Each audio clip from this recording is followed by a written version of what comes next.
Hello everyone, আসসালামু আলাইকুম। আজ আমি রান্না করে দেখাবো কাঁঠালের এঁচড় ডিম দিয়ে। তো দেখুন কিভাবে এই এঁচড়টা ডিম দিয়ে রান্না করা যায়। তো আমি আসলে প্রথমে চুলাটা জ্বালিয়ে তেল গরম করে পেঁয়াজ এবং রসুন দিয়ে ভালো মতো নাড়াচাড়া করে নিচ্ছি। এর ভেতর দিয়ে দিচ্ছি সামান্য পরিমাণ শুকনো মরিচ বাটা, 1 চা চামচ পরিমাণ। এটা একটু হালকা মিষ্টি তরকারি হবে তাই কম দিয়েছি। তো এখন আমি এটাতে খুব ভালো মতো কষিয়ে কাঁঠালের এঁচড়গুলো দিয়ে দিচ্ছি। তো এঁচড়গুলো খুব ভালো মতো নাড়াচাড়া করে দিয়ে দেব নারকেলের দুধ। নারকেলের দুধ দেব এঁচড়টা সিদ্ধ হওয়ার জন্য। নারকেলের দুধটা দিলে এঁচড়টা বেশি টেস্টি হয়। তো এখন আমি দিয়ে দেব এতে পরিমাণ মতো লবণ, দিয়ে দেব পরিমাণ মতো হলুদ, দিয়ে খুব ভালো মতো এটা নাড়াচাড়া করে ঢেকে দেব। আসলে এঁচড়টা এত প্রোটিন থাকে যে এটা খেলে বাচ্চা থেকে বড় সবার স্বাস্থ্যটা অনেক ভালো হয় এবং শরীরের অনেক ঘাটতি পূরণ হয়। আমাদের কাঁঠালের এঁচড়টা খুব প্রিয় সব তরকারি। তো আমি এটা খুব ভালো মতো কষিয়ে নিচ্ছি তেল বেরিয়ে আসা পর্যন্ত। আর এটা আমি ডিম দিয়ে রান্না করব। ডিম আমি আগে থেকে সেদ্ধ করে ভেজে রেখেছি। তো এখন আমি সামান্য পরিমাণ চিনি অ্যাড করে দিচ্ছি। এঁচড়টা একটু হালকা চিনি দিলে টেস্টি বেশি হবে, এই জন্য আমি এটাই চিনি ব্যবহার করছি। তো দেখুন খুব ভালো মতো এটা আমি নাড়াচাড়া করে আবারও বাকি নারকেলের দুধটা এতে দিয়ে দেব।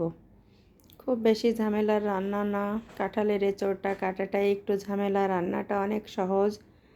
আমি আগেও একদিন দেখিয়েছি কিভাবে শুকনো মাছ দিয়ে কাঁঠালের এঁচড় রান্না করে খাওয়া যায়। আর আজ দেখালাম যে আমি আস্ত ডিম দিয়ে কিভাবে এঁচড় রান্না করেছি। আসলে এঁচড়টা যেভাবে রান্না করা হয় আমার মনে হয় সেভাবেই খেতে মজা লাগে।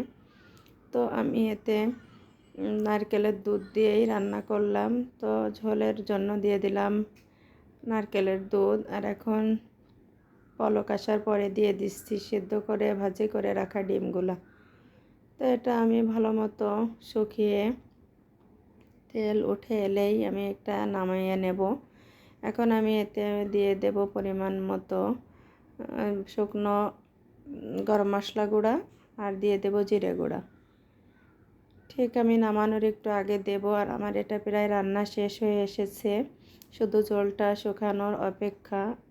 তো আমার এই রান্নাটি যদি আপনাদের ভালো লাগে অবশ্যই আমার চ্যানেলটি ফলো করবেন, লাইক শেয়ার দেবেন, আর অবশ্যই সাবস্ক্রাইব করতে ভুলবেন না আমার চ্যানেলটি। তো আমার রান্নাটা প্রায় শেষের দিকে, দেখুন তেল বেরিয়ে এসেছে। এভাবে তেল বেরিয়ে আসলেই রান্নাটা অনেক টেস্টি হয় খেতে। তো এখন আমি নামিয়ে নিচ্ছি। তো দেখুন এটা কত লোভনীয় হয়েছে। আমার তো আর তর সইছে না।